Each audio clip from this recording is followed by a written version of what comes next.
If you worry about what other people think, soon enough, you will be on the sidelines of your life. Welcome to the Millionaire Woman Show, where we'll be discussing leadership, business, human potential, inspiring you to live rich from the inside out. Unlock your creativity, stretch out of your comfort zone, break through your barriers, take inspired action, and achieve epic results. Now here's your host, three-time best-selling author, speaker, and certified executive coach, Debra Kasowski. Hello, everyone, and welcome to another Millionaire Woman Show. We bring you guests from around the globe who are going to inspire, motivate, and educate you to take your life, leadership, and business to the next level. Today, my special guest is Eleanor Beaton. She's an internationally recognized expert in women's leadership and advisor to growth-oriented women entrepreneurs. She has served as a chair in Visiting Women's Executive Exchange Program at Yale School of Management, and sits on the board of directors for 2 Canadian venture capital organizations.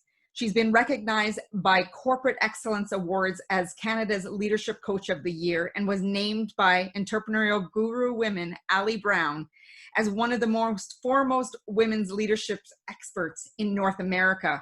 Eleanor is the host and executive producer of top-ranked podcast for women entrepreneurs, Fierce Feminine Leadership, a former journalist reporting for CBC, Globe and Mail, and Canadian Business. Eleanor is a finalist for the National Business Book of the Year and Canadian Top Business Book Honor, and has won national prizes for her journalistic work covering key issues related to women in leadership. Eleanor has spoken internationally at events whose rosters include notables such as former First Lady and Secretary of State Hillary Clinton. She lives in Eastern Canada with her husband and 2 sons. And I would love to welcome Eleanor to the show. We have 2 Canadians on board today. What? The internet is going to explode. They will not be able to handle We the North. Well, we are the North, definitely. And we have so much to share, because as I was reading more about you, Eleanor, and learning more about your leadership in leading women. And one of the power phrases I took from your website is helping women to have place of power, sustainability, and peace. But not only that is your concept of radical conviction. I would love to jump in. So I am just so delighted to be here with you. And, you know, one of the things that I learned as I was, building my own business, finding my own way, looking to leaders and mentors that I was working with, what made them stand out? What made them have the level of influence that they have? Why was it? Where did this confidence that they had come from? I spent a lot of my years in my 20s and early 30s studying that and looking at that and trying to figure out what is it that they have and how can I get more of that in my life. And, I realized they weren't necessarily better educated. They didn't necessarily come from, more privileged backgrounds necessarily. They weren't even necessarily that much more intelligent, than others. But what they had was a belief, and this was a bone deep belief in their worthiness and a deep and overarching belief in their ability to make decisions and to commit to those decisions. And when I started piecing that together, it was like, the heavens opened up, because I realized at any time, any one of us can tap into that same level of conviction, that is the fuel that allows us to create extraordinary results, right? So that's what, radical conviction is, a bone deep belief in your ability to commit to creating the results that you want to see. It's so powerful. That is absolutely powerful. So one of my life words is believe. And to hear you talk about having that bone deep belief, that radical conviction is so needed more than anything. And I would love for you to talk about, what is it that sometimes as women, and I know there's men listening to the show as well, that Yeah. there's that doubt that creeps in. We have listened to other people's opinions, or, fail to trust ourselves Mm. because we're worried about failing. Yeah.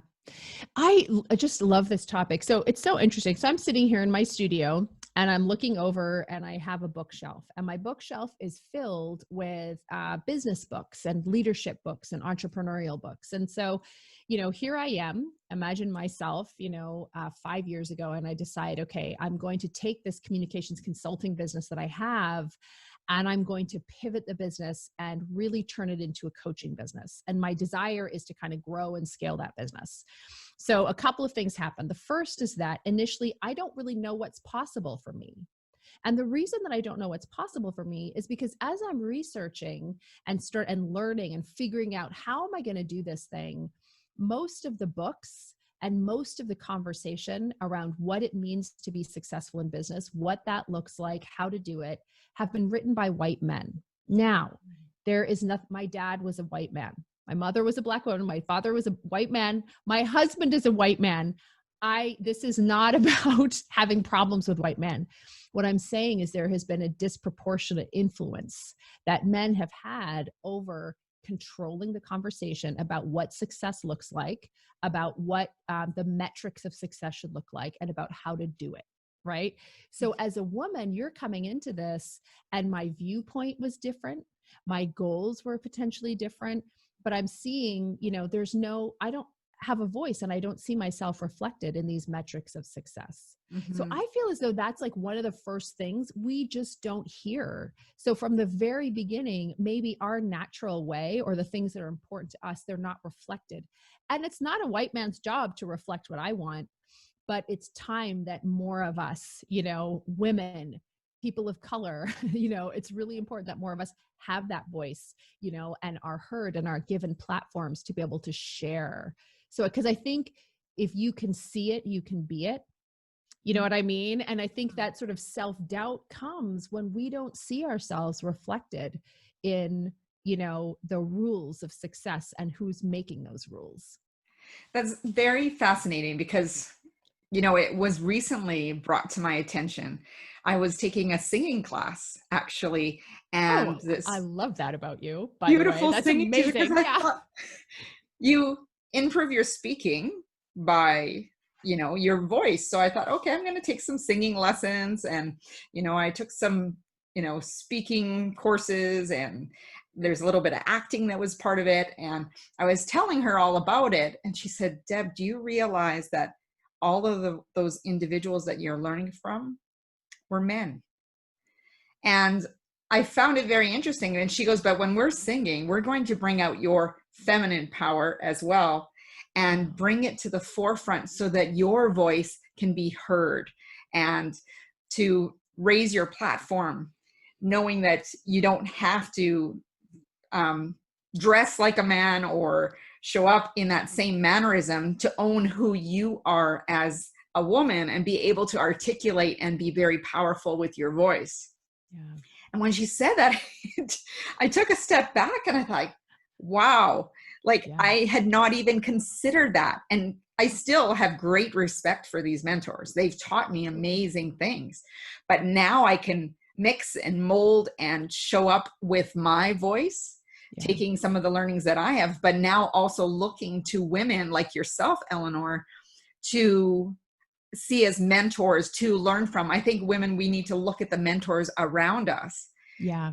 For that, to see what we like and we don't like, because we still, at the end of the day, have to show up as an individual and let our talents and skills come through us, because I believe that every single person comes with that purpose that they're going to articulate with conviction, as you mentioned. Yeah. So when it comes to mentors in your life, who has been one of the greatest mentors that you've had? Oh, so amazing. There's so many. I'll say, so there's really three, and they're kind of the very foundational mentors: my mother, my aunt, and my grandmother. So my mother, she comes from the Fiji Islands. We're immigrants to Canada, actually. We came from the UK when I was a kid. We moved to a small town in Nova Scotia. In Fiji, they have these gorgeous afros, and they believe that your spirit is in your hair. So it's really kind of not a thing. You do not cut your afro. You don't straighten your hair. Like, this was just, her reality. Yeah. So I'm growing up in small town Eastern Canada. Here's my mom. She's a Black woman. She's walking around town like with perfect posture, this sort of Fijian queen. And I really experience what it's like, first of all, to experience racism, second, to experience looking different, and third, to experience a mother who holds her head high no matter what, who is living in this town as well, seeing what is happening, and is raising me to be independent, to observe what's happening, to, experience what's happening, to try to correct the wrongs, and also to make sure that my opinion of myself always mattered more than other people's opinions of me, and their prejudices about me. And to me, that was so huge. Like, I can remember growing up, and my mother was very athletic, and that's how she formed relationships and bonds. So she would play squash. She would drag me to the Acadia University gym where she'd be playing squash and lifting weights in the weight room. And I watched her walking through these spaces where she was the kind of one and only, but she was walking through these spaces with a really solid, grounded sense of who she was. And I honestly think that observing that behavior, and, as a leader, people are taking their cues, not by what we're saying, but by what we're doing. And so I watched her set this example of leadership that has stayed with me my entire life, and that she didn't have a career really until much later in her life, after I had already graduated from high school and was out of the house. But I feel as though I learned so much about leadership from her. And that was extended to, an aunt who, stepped out of a very successful career as a banker to become an author of internationally best-selling thrillers. Her name is Linda Davis. And I tell you that from her, I learned you can take bet on yourself, take risks, double down, on what you want. And the same for my grandmother. So I just feel like I was blessed to have these four mothers. They're not my mother, only one of them was my mother, but like these powerful women who showed and demonstrated what it is to believe in yourself, to value your dreams, and to really, to stand up for them. Yes. So, when you described your mom, I imagined this statuesque woman walking across, just flowing with that positive energy around her.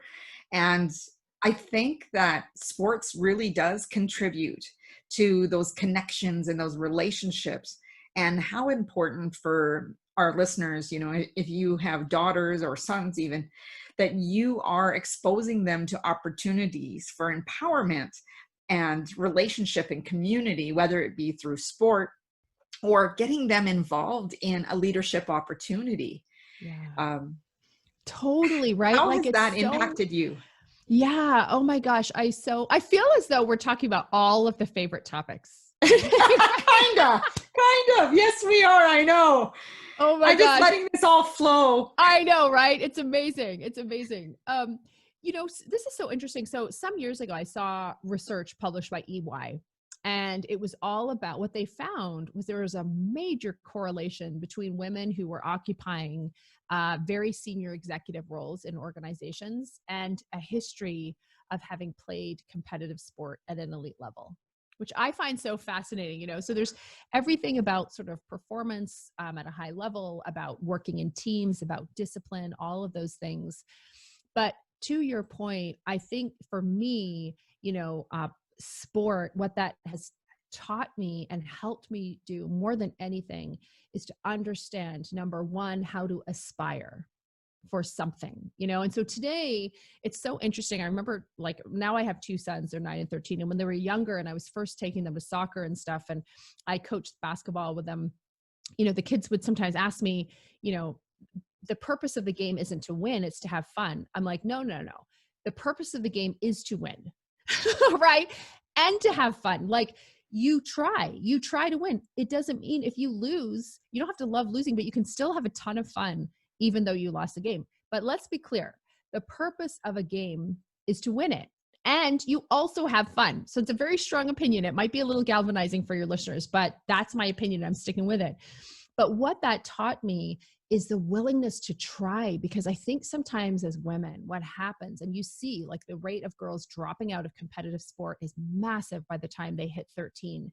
Mm-hmm. The problem with that is that we lean out and we don't learn valuable lessons about the intensity of striving, and that we can try and we can throw ourselves into it, and we are allowed to go for an outcome without being massively attached to it. You know, if you play sport, like let's take a look at Serena Williams. That powerhouse, she has had a hell of a disappointing run not winning Grand Slams, and she is showing up, training, continuing. Like she is going for it and not getting attached to the fact that she hasn't won. P.S. after giving birth, after multiple injuries, you know, the greatest of all time.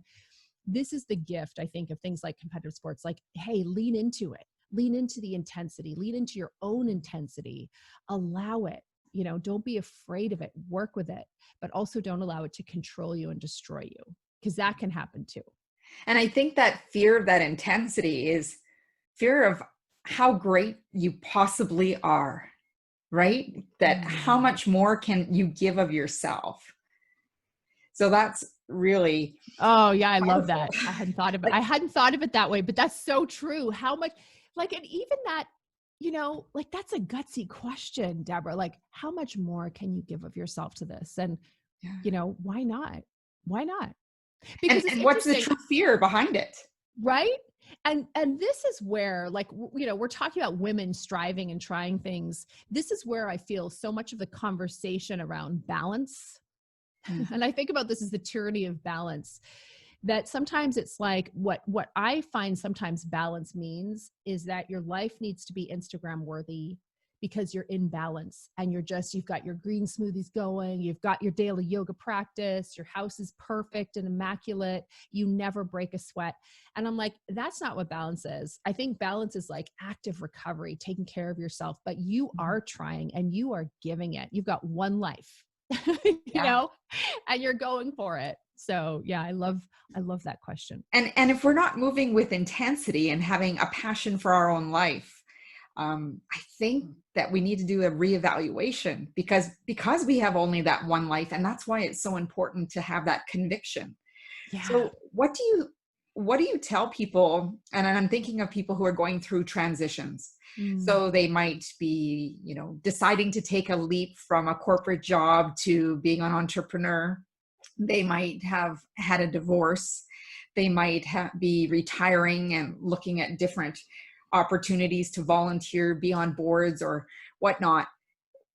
What does it take to build in that radical conviction especially when people are in a place of transition, when they feel like they're maybe not on stable ground because they're entering a whole new phase of life? Oh, I love this question. So especially, and so what I was going to say is commitment to an intention, you know, so clarity, so getting very clear about what you want and then committing to that. Now, when we're in transition, what that looks like is different, because a lot of times when you're in transition, it's like there is a period where you're not yet clear on what your new intention is. You know, life looks so different. And so if you try to rush that clarity, all you do is sort of cling to a hangover of what success used to look like in the older version of your old life, you know, not the new life. So I think to that question, when you're in transition, I think it's really important to take a look at your identity. And how are you defining who you are? And how are you clear on your worth? So for instance, when things are in transition, I start to think through, who am I? I am a person, you know, so let's say I'm leaving a corporate job. Let's say I were a VP of sales at a manufacturing company and I want to leap into entrepreneurship. Well, my previous identity might have been, I'm a successful VP of sales. You know, now I'm moving into entrepreneurship. I'm not yet successful. I'm taking a leap. I don't even have a business yet. I probably don't even know what that business, I have a very vague idea of what it could be. So at that point, I think your conviction comes from leaning into who you are. I am a person who creates results. I am a person who loves to learn and read. I am a person who understands how to build strong relationships. And I'm a person who understands that my success comes from the quality of relationships that I have. So, you're sort of redefining your identity and reclaiming your identity in a broader sense. And that's where your conviction can come from. And what I hear you saying when, that I take risks and I can learn and grow, those are all building blocks of a foundation, no matter what you transition to, when you are true to your core of who you are. Totally. That's where the power comes from. And that's where you build that unshakable ground versus feeling like you're walking on eggshells or gravel or loose. Exactly. I know it's so uncomfortable, right? Especially us high achievers, right? We like to be moving. We like to have everything be super clear. And so I think this sort of liminal space between our old identity and our new one can be very difficult for us. But what I have found is that by trying to rush through it, that just doesn't work. We have to understand like when it's go time and when it's connect and grow time, right? Yeah. And when you talked about the intensity, and I'm tying it into this, is that intensity and intention that you are working towards something so powerful that draws you to it. Because often there's that calling, right? That calling that you don't understand why you keep getting drawn to something, but being able to trust the process. And I know in coaching, we talk about trusting the process a lot. I'm like, I know when we have to take our own medicine, we're like, so much easier to ask other people the question than to do it ourselves. Oh, it's just being able to trust that all the efforts that you are taking, even when you don't see the tangible result, to trust that it's taking you on the path that you need to be. And I think that ties back into your radical conviction. And also, what are the mindsets that we need to establish to really move forward, to have that intensity, to have that radical conviction, to feel like we're unstoppable, even when obstacles and roadblocks come up? So what are some of the mindsets that you've encountered? So I think one of the things that is really important is to we have it's both being pulled by your vision and also by your gritty why. So this is huge mindset stuff. So let me throw this one at you and see if any of your listeners can relate to this. One of the things that I started noticing is that as I was working with women, and I work, exclusively with women entrepreneurs. So a lot of these entrepreneurs, they've come from very successful corporate backgrounds. So they're very comfortable. They've created this wonderful life for themselves, and they're at on the Maslow's hierarchy of needs. Now it's really about creating massive impact and really unlocking like just how much money can I make? So it's really it's about this next level of development where what's possible for me, and so they are pulled by a vision typically of impact and possibility. And then when things get tough, as they invariably do, when as an entrepreneur, you're trying to create something out of nothing, when you're inventing something entirely new, even if it's a service, you're still creating something where there wasn't before, you inevitably run into challenges. And the challenge there for them is they're not uncomfortable, not really. It's not like when if you're 20 years old, you just graduated from college, you've got to make something work, or you're not going to be able to make rent. It's been a long time since a lot of my clients have not made rent. Now, I understand that there's a lot of people out there who are absolutely in challenging positions, and it's a privilege, you're in a position of privilege where you are not uncomfortable. But for those folks, they have very often lost touch with what I would call a gritty why.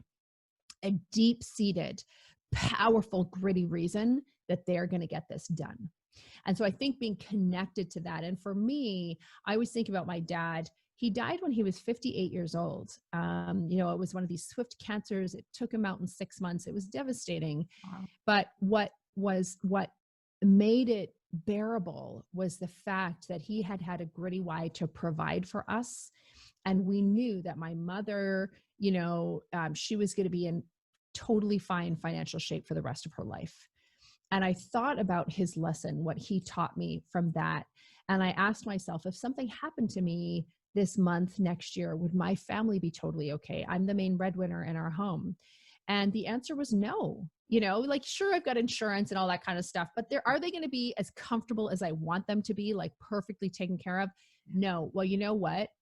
I'm going to get that. I'm not 29 anymore. So I'm like, that is my gritty why. Yeah. And so I think sometimes when you're comfortable, you can forget, you can lose touch. And so you just don't make yourself uncomfortable enough to get the results that you want. That's one of the mindset things, right? Like, because a lot of times we're like, oh, let's just, let's have our affirmations and all of that. Yes, Yeah. yes, yes. But let's make it a little gritty too. Yeah. So that leads me to wanting to ask you and put you on the spot for vulnerability. Yeah. Where have you been challenged in feeling like you've fallen down? What is the process you use to recover from, whether it be a failure, a roadblock, wondering if what you're going after is actually going to happen? Oh, yeah. Oh my gosh. For me, the biggest challenges, and I'll be just totally open about it. So, and let's take it back to the sports analogy. Like, I always knew that if I wanted to get better at something, I had to go and compete and do whatever I needed to do to get myself onto the best team. So I didn't necessarily want to be the worst player, but I didn't want to be the best player on the team. Right. Yeah. So I have consistently done that in business as well. Like doing whatever I can to get around people who are better than I am, who are further ahead than I am, and to surround myself with that. And so the challenge for me, so it's both a blessing and a curse. It's a blessing because it expands the sense and the scope of what's possible for me.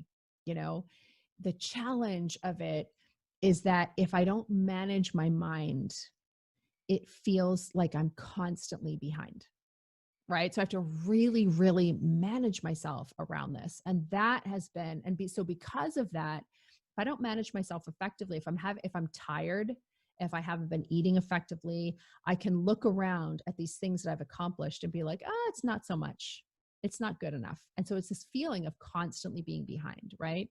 So I really had to learn how to manage myself, and to your point, it is about, so getting myself into a position where I can elevate like what's possible and not be afraid of that. Because I'll see a lot of people who don't want to be around that because it's too uncomfortable. And I'm like, I'm not going to hide. And that, if that's whoever's listening, if that's your process, you do you, but I'm going to do me. And I don't want to be the best in the room. I want to be around people who are way better so they can elevate what's possible.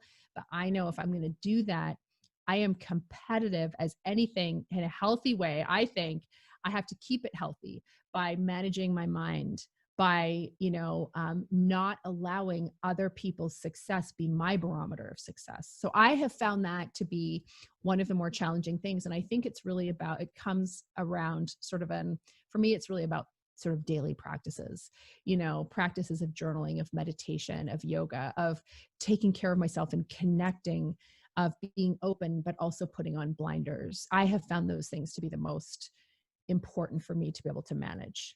But, the feeling of falling down like two times a week. So it's a regular feeling. It's horrible. If they're not feeling it, they're not stepping out of the car. Listen, somebody described it as going to school in public. And right? Anybody, but until people start seeing you fail, that's the hard thing. Like seeing you fail, seeing you not quite measure up, seeing you not yet, that is hard as hell. Honestly, you want to know one of the hardest things, one of the places where it has been most challenging to me with a team.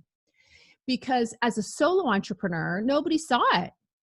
Now I have a team they all see it, and for me, it became about that was harder. You know what I Yes, mean? yes, Yeah. absolutely. No, Oh my God. That is so, I hope whoever's listening, like, I love that. right. It's so powerful to know. Let's just be real about that, about going to school in public and how Yeah. awful it feels, even though it's so good for you. But it's so true as an entrepreneur. You're putting yourself out there, especially with social media. And we do fail and fumble and people can see it. And it's like, okay, we're real. I know. We're real. This is the way it is. That there's sometimes when you're on that roller coaster, you're screaming of your highs, and then there's other times you're crashing and you're coming into recovery, showing that you still got it together. Yes. And it is totally going to school in public. I've never heard it said that way. I love it. I love it. Right. You need to coin Right. that, put it on your social I media. know. Going to school in public. Oh, yeah. So the next question that comes to mind to me is, I was listening to the podcast with the Unbeatable Mind podcast recently with Mark Divine, and he was interviewing Dove Barron. And he was talking about how, how we have this analogy that we should be hanging around with like-minded people. Mm. And he said, no, you shouldn't. You should not be hanging around with like-minded people. And it was the first time I had heard anyone really challenge that belief. Yeah. And the reason he said that, which makes total sense to me, and I think I have two views on it, but I would love, Eleanor, for you to share what your take is on this. So he said that if we're not hanging out with people who have different ideas than us, who challenge us or have different viewpoints, we're not learning and growing. So if we're always hanging around with the like people, we're not learning and growing and striving. And I know the like-minded people is more around the mindset of accomplishment, greatness, being able to achieve with intensity, that, there's that achievement component. But when he said it the way he said it, I was like, oh, you stopped me in my tracks. Yeah. Oh, so fascinating. Well, and of course, we're having this conversation um, in the midst of one of the most, prolonged, widespread conversations around, broad-based, and people have been doing work in the area of racial injustice consistently for years. Yeah. But right now, as we're having this conversation, it is a major conversation that's happening in boardrooms, in offices, on the streets, on social media. And one of the big things that's coming up is the degree to which we are hanging around like-minded people. They look like us, they think like us, therefore the biases that we might have are never questioned and go completely unchecked. But I've never heard it that way. But, I agree. And the thing is, it's uncomfortable to hang out with people who are truly unlike us. And I don't know if you notice this. One of the most interesting conversations that I think has come up is how, in response to the Black Lives Matter movement, for instance, where we are asked to confront injustice, in our society, and potentially and systemic racism, that kind of thing. One of the big conversations that has fascinated me coming out of this is this idea of spiritual bypassing. So this idea that people will say, I'm going to use the power of the secret and the law of attraction and only focus on the things that I want. Yeah. And using that as a way to bypass real challenges.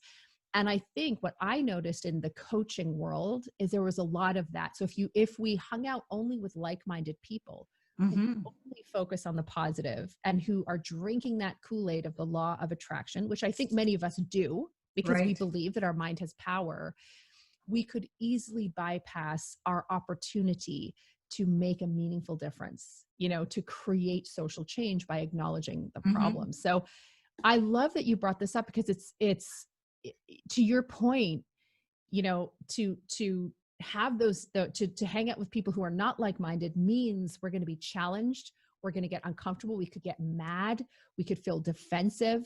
I don't like to feel defensive or be defensive, but I might, Yeah. Yeah. And I think in the world of coaching, we teach people and we ask questions to help shift individuals' perspective of a situation, Yes. right? So when he said that, I'm like, how true is it, How for me to put in a true. place where I have to think differently to understand, okay, what triggered me? Why am I Yes. triggered by this conversation? What do I need to deal with that's Yeah. triggering me by what they said? Why am I offended? Like, Yeah, offended or exactly. Why did angry. this annoy me? Yeah. Yeah.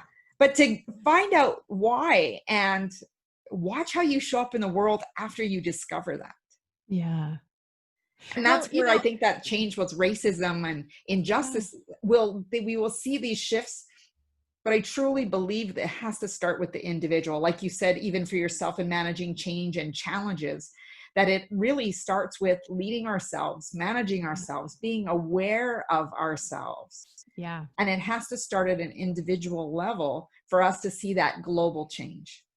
And observing, so true. And it's so interesting. I was having a conversation with someone today who, experience, like saw something and was very triggered by it and was focusing on the thing that triggered her rather than being open to the fact that she'd just been triggered by something, Yeah. and like, so sort of being a social scientist of ourselves. Yeah. Because Yeah. often I think we have to solve or fix something versus just allowing that feeling to bypass and say, okay, yeah, so I was triggered by it. What about that? Yes. Can Yeah, I let it go? Or is exactly. it something I'm going to fixate on? That's right. That's right. Yeah. So, what is one of the books that has impacted your life the most? Oh, I would say there's so many because I probably put away about 2 books a week. So I am like a major mega reader. I can feel that you are too. So Yeah. I'm going to, when I think about books that have impacted me the most, one book that really spoke to me and was very meaningful to me is a book called The Art of Gathering by Priya Parker. Okay. And it is, so she facilitates meetings for like the UN, and she's a meeting facilitator.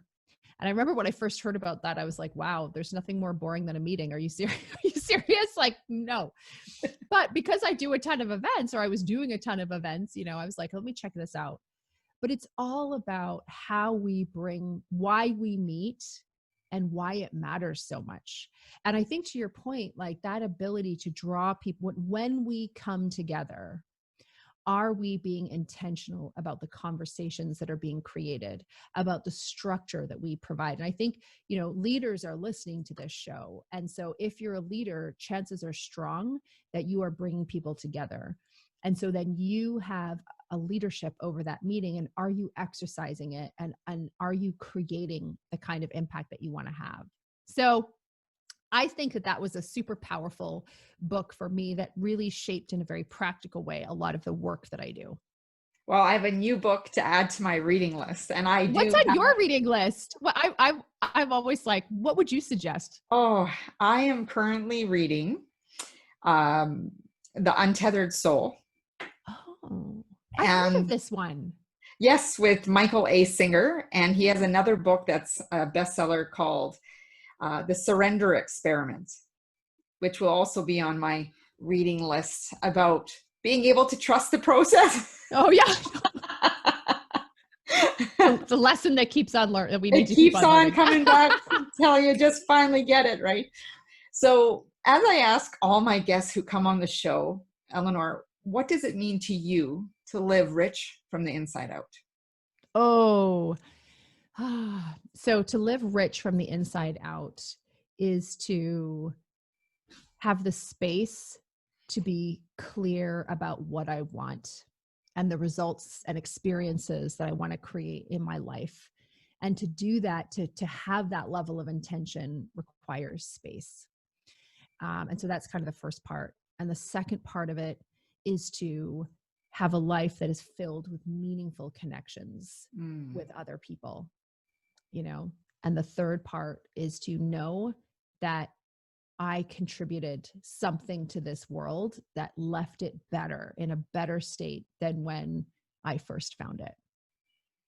Well, it's definitely going to be carrying on for centuries, as in my other favorite would be The Alchemist with Paulo Coelho. How the words that you share, the words that you have on paper, the messages that you have will continue on for centuries to come.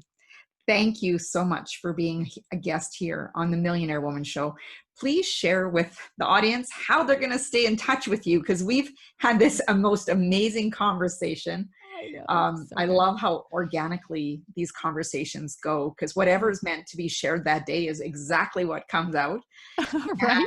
And I would love for people to stay connected with you. And I also know that I have some other podcast hosts that definitely need to have you on their shows. Oh, thank you so much. It's been such a privilege to be here with you. I think we literally like 2 episodes ago relaunched our podcast, rebranded and relaunched our podcast. So it's called Power, Presence, Position.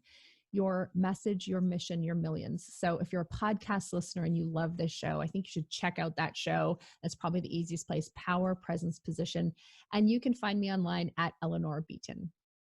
Awesome. Awesome. And I know one of the questions I want to ask you before I go, because it was a primary question I was going to ask you in the beginning, and then everything went in I know, a right? beautiful flow, is what does it take to craft a message that you stand out in the marketplace? Oh my gosh, I love this.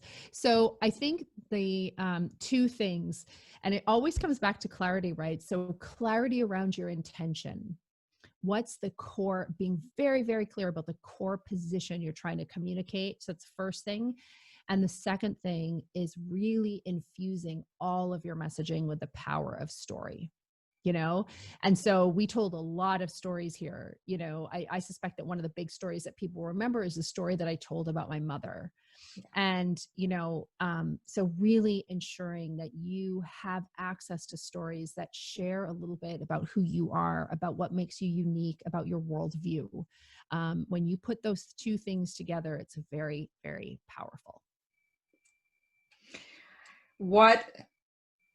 I don't even know how to describe it in words at this moment. This has been a power-packed interview, diving into the fear of intensity, that radical conviction to really not to be afraid of how great you truly are, and to be stepping into conviction, going after those goals and dreams with intensity, and knowing that you need to just trust the process. And it will fall into place as long as you are very clear and you're focused with intention. Thank you so much, Eleanor, for coming on the show.